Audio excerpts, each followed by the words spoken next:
하나님, 오늘도 무섭고 긴 밤을 보내고 이른 새벽 간절한 마음으로 주님께 기도하는 주님의 자녀들이 있습니다. 어찌해야 할지 몰라 황망한 가운데 세상의 방법으로는 더 이상 희망이 보이지 않아 오직 주님만을 바라보며 주님의 도우심을 간구하는 이들이 있습니다. 생과 사의 갈림길에서 주님을 붙잡고 놓지 않았던 야곱처럼 오늘도 주님을 놓고 놓을 수 없어 눈물로 기도하는 이들이 있습니다. 하나님, 이 새벽 간절히 주님을 찾는 이들이 주님을 보게 하여 주시고 주님으로부터 복을 얻게 하여 주시옵소서. 특별히 소망의 식구들을 위해 기도합니다. 9월 복귀 예정으로 중국에 파견되어 근무하던 아들이 지난 화요일 갑자기 쓰러져 놀라고 떨리는 마음으로 하나님께 간절히 기도하는 권사님이 있습니다. 다발성 대동맥 박리로 2차에 걸쳐 긴급히 수술을 받고 중환자실에 있습니다. 우선 속히 호흡기를 떼고 정상호흡으로 돌아가게 하여 주시기를 기도합니다. 그래서 하루빨리 에어 앰뷸런스로 국내에 들어와 치료받고 온전히 회복할 수 있도록 주님께서 역사하여 주시옵소서. 오랫동안 지병으로 힘들게 생활하다 최근 의식을 잃고 중환자실에 입원 중인 집사님을 위해 기도합니다. 주님께서 집사님의 몸과 영혼을 붙들어 주시고 끝까지 믿음으로 승리하도록 도와주시옵소서. 코로나 사태로 인해 남편 곁에 있지도 못한 채 집에서 애타게 기도하고 있는 권사님의 마음 굽어 살펴 주시옵소서. 주님, 어려움 속에서 모든 것을 하나님께 맡기고 주님께서 내려주시는 참된 자유와 평안을 누릴 수 있도록 주님 인도하여 주시옵소서. 사랑이 많으신 하나님, 더 이상 항암약이 듣지 않아 항암 4차 과정 중 의사의 권고로 치료를 잠시 내려놓고 기도하는 집사님이 있습니다. 오랜 항암 치료로 정신적으로 많이 지쳤고 낫고자 하는 희망이 꺾여 어느 때보다 실망이 큽니다. 하나님, 길이 보이지 않는 두렵고 위험천만한 곳을 지나는 집사님에게 하나님의 위로를 내려주시기를 기도합니다. 하나님의 능력으로 치유함을 얻는 가장 큰 축복을 얻게 하여 주시옵소서. 주님의 기적을 기다립니다. 하나님, 뇌암으로 인해 이제 7번째 주사 치료를 받는 성도님이 있습니다. 지난번에는 항암약의 내성이 생겨 부작용이 심했습니다. 주님, 이제 주님께 기도합니다. 이번에는 아무런 부작용 없이 종양 크기가 더 줄어들 수 있도록 주님 역사하여 주시옵소서. 치유의 기적을 예수 그리스도의 이름으로 허락하여 주시옵소서. 늘 살얼음판 같은 길을 걷는 남편과 아이들을 위로하시고 힘겨운 싸움에서 이길 수 있도록 이끌어 주시옵소서. 하나님, 지난 6년간의 힘든 학위를 마치고 화요일 영국에서 귀국한 청년이 있습니다. 항공편 이용 중에도 코로나19 감염으로부터 안전하게 지켜주신 줄 믿습니다. 이후 격리기간 무사히 견디게 하시고 기도하시는 어머니 권사님의 마음을 평안히 지켜주시옵소서. 그가 이국 땅에서 준비케 하신 모든 지식과 경험이 주님의 뜻에 따라 가장 잘 쓰임받을 수 있도록 그의 앞길을 인도하여 주시옵소서. 거룩하신 아버지 하나님, 이 땅의 교회들을 위하여 기도합니다. 한국교회가 세상의 소금과 빛의 사명을 잘 감당하게 되기를 기도합니다. 하나님의 말씀 붙들고 세상 앞에 서게 하여 주시고 주의 사랑으로 세상을 축복하게 하여 주시옵소서. 무엇보다도 교회가 하는 일을 통해 하나님이 드러나게 하여 주시옵소서. 소망교회를 통해 이루고자 하시는 하나님의 꿈이 이루어지기를 소망합니다. 예수 생명, 예수 구원, 예수 소망의 그 빛을 세상에 비추게 하여 주시옵소서. 어둠 속에서 바른 길을 비추는 등대와 같이 삶의 방향을 잃고 소망 없이 살아가는 영혼들을 진리 되신 예수님께로 인도하는 교회 되기 원합니다. 이 교회가 주께 받은 사명 한순간도 잊지 않게 하시고 언제나 주의 뜻을 겸손히 구하고 주의 뜻에 순종케 하여 주시옵소서. 모든 성도님들에게 주님의 생기를 부어주셔서 우리가 머무는 자리마다 영생을 품는 사람의 생명력이 퍼지게 하여 주시옵소서. 우리를 통해 많은 이들이 진정한 생명을 경험하는 은혜를 허락하여 주시옵소서. 하나님, 우리가 돌봐야 할 소외된 이들을 위하여 기도합니다. 배우자를 먼저 떠나보내고 아이들도 장성하여 홀로 살아가시는 어르신들, 한 부모, 한 가정의 아이들, 다문화 가정, 소년소녀 가정이 그러합니다. 그들 중에는 육신의 약함이나 열악한 경제적인 환경으로 누군가의 도움 없이는 일상을 유지하기 어려운 이들도 있습니다. 주님, 우리 믿는 자들이 그들의 어려움을 모른 채 하지 않게 하여 주시옵소서. 그들을 향한 하나님의 뜨거운 마음을 우리에게 부어 주시옵소서. 주님께서 우리에게 허락하신 것들을 나와 내 가정만을 위한 것이 아님을 깨닫게 하여 주시옵소서.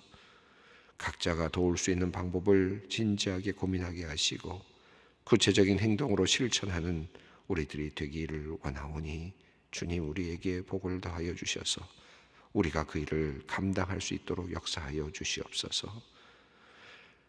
하나님, 이제 말씀을 듣습니다. 하늘의 양식을 먹고 마시는 기쁨으로 우리의 영과 육을 채워 주시옵소서. 우리 안에 살아서 역사하시는 말씀의 능력을 따라 우리 걸음이 견고케 되는 역사가 있게 하여 주시옵소서. 우리 주 예수 그리스도의 이름으로 간절히 기도 올리옵나이다. 아멘. 오늘 주시는 하나님의 말씀은 사도행전 3장 11절로 16절 말씀입니다. 사도행전 3장 11절로 16절 말씀 함께 봉독하도록 하겠습니다. 나은 사람이 베드로와 요한을 붙잡으니 모든 백성이 크게 놀라며 달려나아가 솔로몬의 행각이라 불리는 행각에 모이거늘 베드로가 이것을 보고 백성에게 말하되 이스라엘 사람들아, 이 일을 왜 놀랍게 여기느냐? 우리 개인의 권능과 경건으로 이 사람을 걷게 한 것처럼 왜 우리를 주목하느냐? 아브라함과 이삭과 야곱의 하나님 곧 우리 조상의 하나님이 그의 종 예수를 영화롭게 하셨느니라.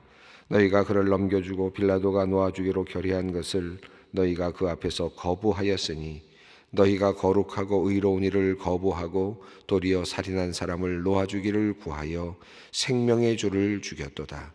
그러나 하나님이 죽은 자 가운데서 그를 살리셨으니 우리가 이 일의 증인이라. 그 이름을 믿음으로 그 이름이 너희가 보고 아는 이 사람을 성하게 하였나니 예수로 말미암아 난 믿음이 너희 모든 사람 앞에서 이같이 완전히 낫게 하였느니라. 아멘. 성령의 강림이 있은 후에 일어난 역사들을 우리가 보고 있습니다. 성령의 강림과 더불어서 그들이 경험했던 첫 번째는 방언이었습니다. 언어를 통해서 하나님께서 길을 열어주셔서 복음을 증거할 수 있는 통로를 열어주셨습니다. 알아들을 수 있는 말이었죠. 우리가 흔히 생각하는 방언들은 주로 알아듣지 못하는 그런 방언으로 생각하는데 초대교회 특별히 사도행전이 우리에게 보여주는 그 방언의 모습은 알아들을 수 있는 그런 언어로 전달된, 다시 말하면 복음이 전달될 수 있는 통로를 열어주시는 하나님의 역사를 처음으로 경험을 했습니다. 이 복음이 또 예수 그리스도의 이 사건, 예수 그리스도의 부활과 그리고 예수 그리스도의 죽음과 부활과 그리고 승천, 그리고 이제 이후에 오실 재림이라고 하는 이 큰 그 하나님의 크신 섭립, 이 비밀을 이제 가르치고 알리고 증언할 수 있도록 증인이 되게 하기 위해서 하나님께서 성령을 부어주시고 그들로 하여금 나가게 하시고 그들에게 그러한 언어의 능력을, 방언의 능력을 허락하여 주셔서 그래서 복음이 전파되는 그런 역사가 일어나는 것을 우리가 보았습니다. 이 사건이 있은 후에 이것이 기적적인 일이기 때문에 사람들이 놀랐습니다. 어찌하여? 그래서 또 조롱하기도 했는데 거기에 대해서 사도 베드로가 이제 설교를 했고 설교 이후에 3천 명이 구원을 받고 세례를 받고 초대교회가 설립되는 그런 장면을 우리가 보았습니다. 그리고 나서 이제 넘어가서 이제 새로운 두 번째 에피소드가 나왔는데 이것은 연결되는 앞서 있는 내용과 연결되는 것인데 이제 성전 미문에 앉아서 나면서부터 저는 자였던 그 걷지 못하는 자였던 사람이 나음을 받는 내용이었죠. 은과 금은 내게 없지만 내게 있는 것으로 내게 준다라고 말하면서 곧 나사렛 예수의 이름으로 일어나 걸으라 라고 하는 사도 베드로와 요한의 그 능력 있는 그런 치유의 역사를 통해서 지금 지금 유대 특별히 예루살렘 성전이 지금 굉장히 소동이 일어나고 있는 상황을 우리가 지금 지나가고 있습니다. 40년 동안이나 낫지 않고 그 친구가 그 구걸하는 사람이 언제부터 그곳에 앉아 있었는지 태어나면서부터는 아니겠지만 어느 순간부터 앉아 있었을 텐데 적어도 40살이 될 정도면 당시로는 중년이 이제 되는 그런 나이일 겁니다. 보통 60세 정도면 벌써 대부분 세상을 떠나던 그런 시기였을 테니까 상당히 나이가 들어가는 그런 정도의 나이였을 텐데 그 시간 동안 수많은 사람들이 성전 미문을 오고 가면서 매일같이 날마다라고 돼 있으니까 매일같이 오고 가는 사람들이 그 사람을 보았을 것입니다. 어떤 사람들은 멀리 디아스포라로서 멀리 가 있다가 몇 년 만에 오는 사람들도 있었을 것이고 또 1년마다 오는 사람들도 있었을 것인데 그런 사람들이 매번 봤던 작년에도 보았고 재작년에도 보았을 사람이죠. 구걸하는 사람, 여전히 구걸하는 사람, 그런 사람을 보았는데 그 사람이 지금 나음을 얻었다라는 사실입니다. 이것이 우리가 지난번까지 읽었던 내용입니다. 좀 재미있는 것은 성전 미문이라고 하는 곳, 성전 앞에 앉았다는 것, 그리고 예수님께서 그를 고쳐주셨다는 것. 이제 이것을 우리가 좀 더 우리가 영적으로 생각을 해보면 또 상상을 해보면 성전 미문에 앉아서 이 성전은 원래 어떤 것이었습니까? 하나님께서 임재의 상징으로 보여주신 성막을 주시고 또 성전을 허락하여 주셔서 이 땅에서 하나님의 임재의 장소로서 현현의 장소로서 또 하나님과 소통할 수 있는 장소, 그래서 그것을 통해서 은혜를 입고 죄 용서를 받고 그 모든 하나님으로부터 나오는 그런 그 축복을 누리는 하나의 흘러나오는 생명의 물줄기와 같은 곳이 바로 이 성전이잖아요. 이 성전에서 그래서 흘러넘치는 그런 생명수가 그 모든 땅을 적시고 또 생명을 살려내야 되는 그런 것이죠. 그게 성전의 하나의 의미라고 한다면 그 성전에서 40년 동안 앞에 앉아 있는 지금 이 환자의 모습을 보면 참 안타깝습니다. 성전으로 들어가서 성전에서 하나님의 능력을 경험하고 성전에서 병 고침의 역사를 경험하고 성전을 통해서 나오는 생명의 어떤 생명의 그 물줄기를 만나지를 못하고 성전 문 앞에 앉아서 그런데 결국은 성전을 등에 쥐고 앉아서 등지고 앉아서 또는 옆으로 보면서 앉아서 성전을 향하여서 보기보다는 저 멀리서 성전을 향하여서 오는 사람들만 보면서 그러면서 그들에게 은혜를 구하는, 그렇게 40여 년을 살아가는 한 인간의 모습.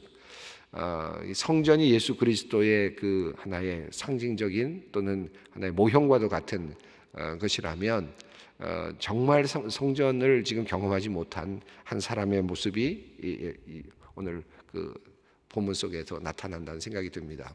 저는 그 성전 미문에 앉아 있는 한 그 사람, 나면서부터 이렇게 걷지 못하는 사람, 그래서 남의 도움을 받아야만 앉아 있어 움직일 수 있는 그런 사람이 성전 안에 앉아서 도움을 구하는데 하나님께 도움을 구하는 것이 아니라 결국은 성전으로 들어오는 사람들을 향하여서 도움을 구하고 있는 그런 모습, 이런 모습이 참 안타깝다 하는 생각이 듭니다. 혹시 이게 우리들의 모습은 아닌가 하는 생각도 드는데요. 상징적인 그런 의미도 있다고 생각합니다. 성전에서 하나님의 임재 안에서 우리가 해결하려고 하기보다는 성전 밖에서 그리고 도리어 사람들에게 도움을 구하고 있는, 그리고 성전 안으로 들어오는 그 사람들은 또 어떤 사람들입니까? 성전 안으로 들어온 사람들 역시 하나님께 은혜를 구하기 위해서 들어오는 사람들이죠.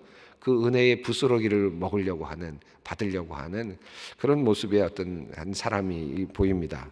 자, 그 사람이 하나님께서 이제 예수 그리스도의 이름으로 일어나 걸으라라고 하는 명령과 또 치유의 역사를 통해서 그가 일어났습니다. 그리고 11절을 보면 이제 그 나은 사람이 이제 함께 나은 사람과 그 다음에 그 이후에 이제 설교의 내용이 나옵니다. 11절 한번 읽어보겠습니다. 나은 사람이 베드로와 요한을 붙잡으니 모든 백성이 크게 놀라며 달려나가 솔로몬의 행각이라 불리우는 행각에 모이거늘.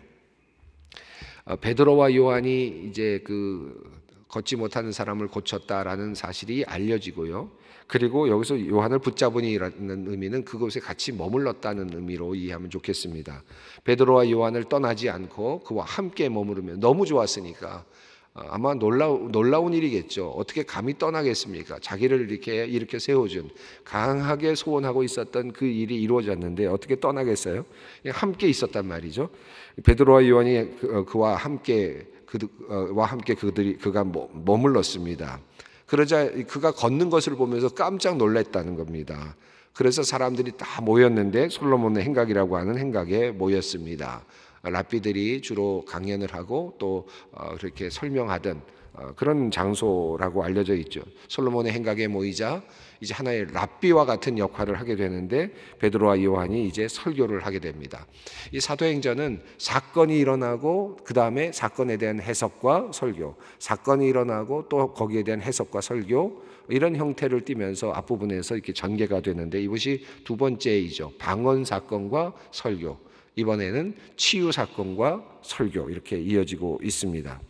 자, 이제 12절에서 베드로가 이야기를 합니다. 한번 읽어보겠습니다. 베드로가 이것을 보고 백성에게 말하되 이스라엘 사람들아, 이 일을 왜 놀랍게 여기느냐? 우리 개인의 권능과 경건으로 이 사람을 걷게 한 것처럼 왜 우리를 주목하느냐? 12절 말씀이 참 아주 명문장인데요. 사실 명문장이라기보다 참 그 안에 들어있는 그 신학적인 또 그 지식, 신학적인 어떤 관점이 굉장히 중요하게, 아주 중요한 관점이 들어있는데 베드로가 어떻게 이런 생각을 했을까?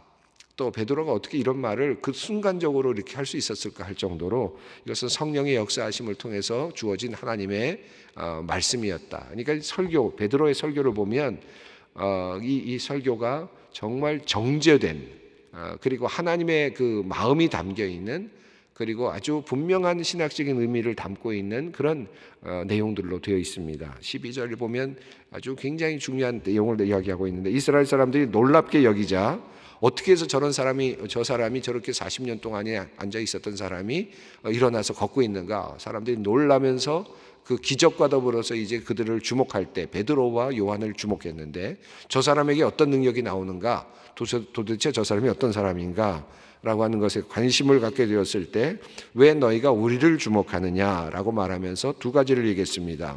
이 능력이 그러면 나의 파워로부터 나왔느냐? 나의 영적인 파워로부터 나왔느냐? 나의 영적인 능력으로부터 나왔느냐? 내 힘으로부터 나왔느냐?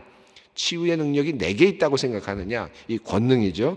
개인의 파워, 개인의 능력으로부터 나왔느냐? 아니라는 겁니다. 나 개인의 능력으로 나온 것이 아니다. 나 개인의 능력으로 나온 것처럼 너희가 나를 주목하느냐? 두 번째는 나의 경건으로 말미암아라고 했습니다. 이 경건은 내가 그러면 돌을 잘 닦아서, 그것도 물론 하나의 능력에 한 해당이 되겠습니다만은 내가 하나님과 어떤 그 돌을 잘 닦아서, 그래서 내가 지금 그런 단계에 이르렀기 때문에 이런 일이 일어났다고 생각하느냐 하는 그런 질문이죠. 내 스스로가 어떤 파워가 있어서냐?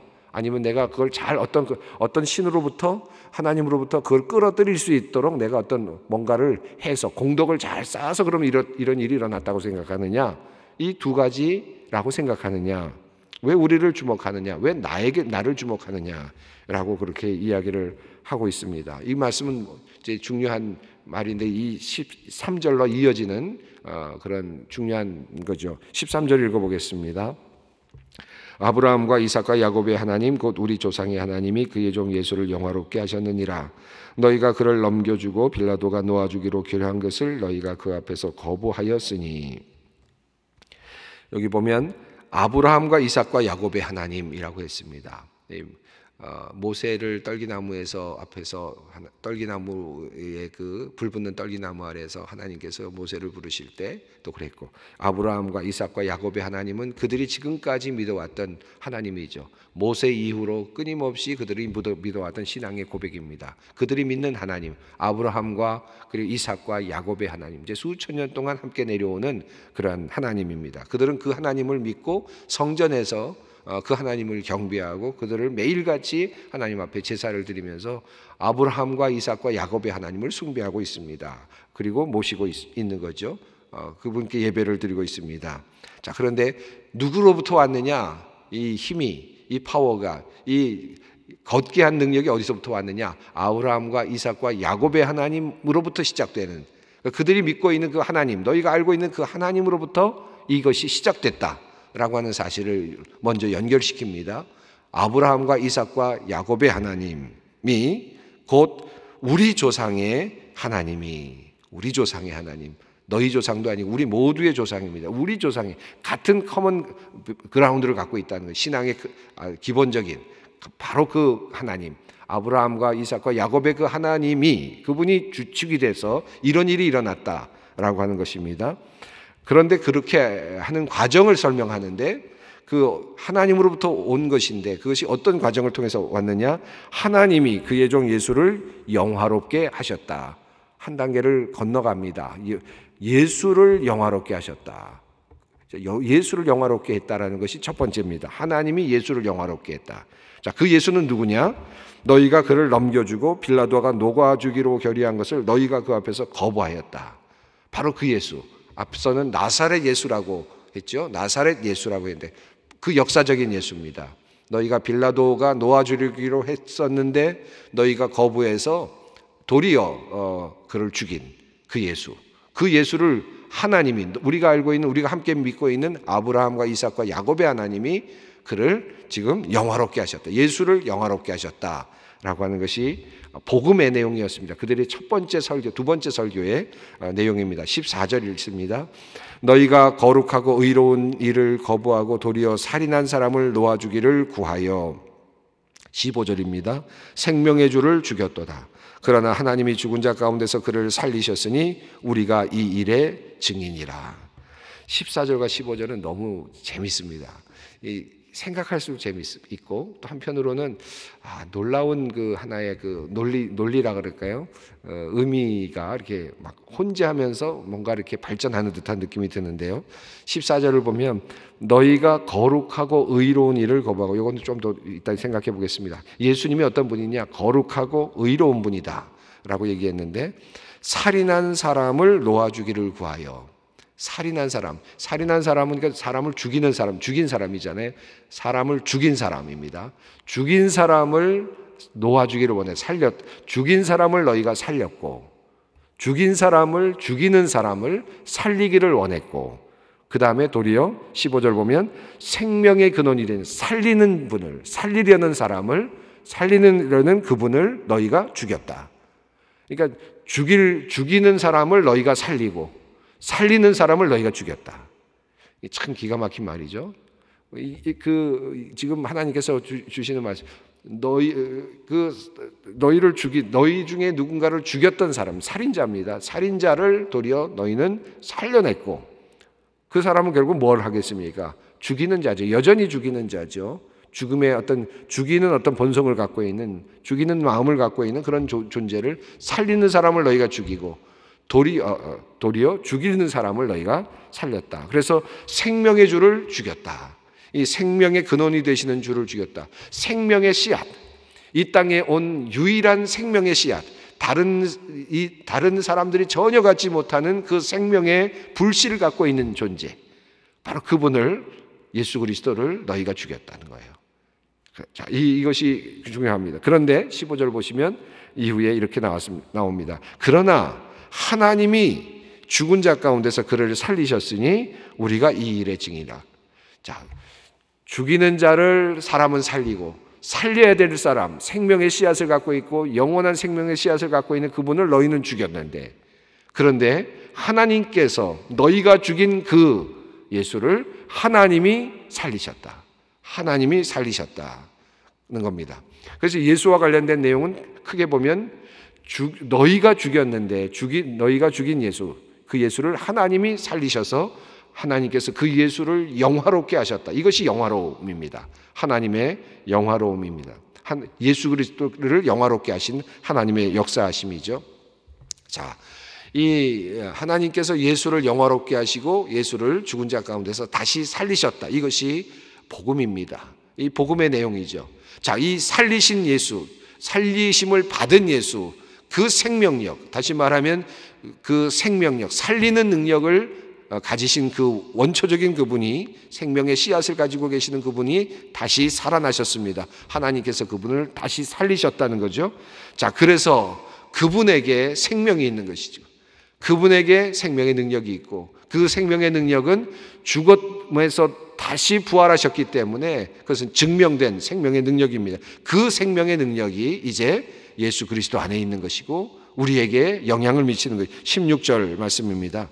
그 이름을 믿음으로 그 이름이 너희가 보고 아는 이 사람을 성하게 하였나니 예수로 말미암아 난 믿음이 너희 모든 사람 앞에서 이같이 완전히 낫게 하였느니라. 치유의 역사가 어디에서부터 나왔느냐? 바로 이 생명의 능력, 살리는 분, 이 생명의 능력을 가진 생명의 주로부터 이런 그 치유의 역사가, 그리고 기적의 그 역사가 나타나게 되었다. 그 이름을 믿는 그 믿음 안에서 그 역사들이 일어난다. 왜냐하면 예수 안에 생명이 있기 때문인, 그 생명이 하나님께서 다시 살려내신 그 생명이죠. 그 이름을 믿음으로 이름이 너희가 보고 아는 이 사람을 성하게 하였다. 이 시간이 갔는데 한 가지만 말씀드리면, 이 믿음, 여기서 16절에서 우리가 생각해 볼 믿음이 있습니다. 이 믿음은 누구의 믿음일까요? 누구의 믿음일까요? 일어난 사람의 믿음일까요? 함께하는 그 베드로와 요한의 믿음일까요? 여러분 한번 깊이 생각해 보십시오. 여기에서 보면 일어난 사람은요, 사실은 그냥 얼굴만 보고 나를 주목하라, 나를 보라 라고 하면서, 그러면서 나사렛 예수의 이름으로 일어나 걸으라 하면서 끌어올렸을 때 그가 일어났단 말이죠. 그가 예수가 누군지도 몰랐어요. 그죠? 예수를 믿으면 이렇게 된다는 것도 몰랐어요. 그런데 그는 그냥 일어나라는 거, 이것만 듣고 그냥 일어났는데 그것도 믿음이죠. 그런데 그가 걷게 됐단 말이죠. 그러면 실제적으로 거기에는 어떤 믿음이 존재하는 겁니까? 나면서부터 걷지 못하는 사람이 얻은 믿음도 있죠. 그런데 또 하나의 믿음이 있습니다. 그 믿음은 누굽니까? 어떤 믿음입니까? 베드로와 요한이 가지고 있었던 믿음이죠. 이 믿음은 하나님께서 예수 그리스도의 이름으로 우리가 이런 능력이 일어난다고 하는 것을 믿는 믿음이었을 것입니다. 이 믿음이 그에게 있었기 때문에 은과 금 내게 오시면 내게 있는 것으로 내게 준다라고 말하면서 그를 일으켜 세울 수 있는 것이었죠. 그래서 베드로와 요한이 성령을 통해서 성령을 받고 그들에게 믿음이 생겨난 것이죠. 이 믿음이 이제 그들을 또 나면서부터 걷지 못한 사람을 끌어올리는 믿음으로 그런 기적을 만들어 내었다고 할 수 있습니다. 그래서 이 믿음이라고 하는 것, 예수를 믿는 믿음이라고 하는 것은 크게 보면 두 가지의 그 큰 믿음의 내용이 있다고 생각합니다. 하나는 내 스스로가 믿는 믿음, 또 하나는 공동체의 믿음, 끌고 가는 믿음, 우리 함께하는 믿음. 이 두 가지가 함께 어우러질 때 우리가 믿음 안에 들어가게 됩니다. 그래서 굉장히 중요한 것이 공동체입니다. 우리가 혼자 믿는 것이 아니고, 혼자 그저 TV를 보거나 유튜브를 보거나 혼자 앉아서 예배를 드림으로써 우리가 믿는 것이 아니라, 그것도 일부 믿는 부분이 있죠. 나도 나의 믿음으로 성장해 가죠. 그러나 함께 끌어가는 믿음, 함께 공동체가 함께 믿는 믿음, 베드로와 요한 같이 그런 믿음들이 함께 어우러지면서 내가 일어나고 다른 이들이 일어나고 또 그리고 기적이 일어나는 경험들을 하게 되는 것입니다. 그래서 공동체가 중요한 것이죠. 우리 오늘 본문 속에서 베드로와 요한, 그리고 또 나면서부터 걷지 못했던 사람의 이 믿음이 예수를 향한 믿음, 예수 이름으로 예수 이름으로 일어난 이 기적을 우리가 함께 보고 있습니다. 이 설교는 계속해서 이어지는데 내일 이어서 계속해서 본문을 읽으면서 함께 은혜를 나누도록 하겠습니다. 다 함께 기도하겠습니다. 하늘에 계신 우리 아버지, 아버지의 이름을 거룩하게 하시며 아버지의 나라가 오게 하시며 아버지의 뜻이 하늘에서와 같이 땅에서도 이루어지게 하소서. 오늘 우리에게 일용할 양식을 주시고 우리가 우리에게 잘못한 사람을 용서하여 준 것 같이 우리 죄를 용서하여 주시고 우리를 시험에 빠지지 않게 하시고 악에서 구하소서.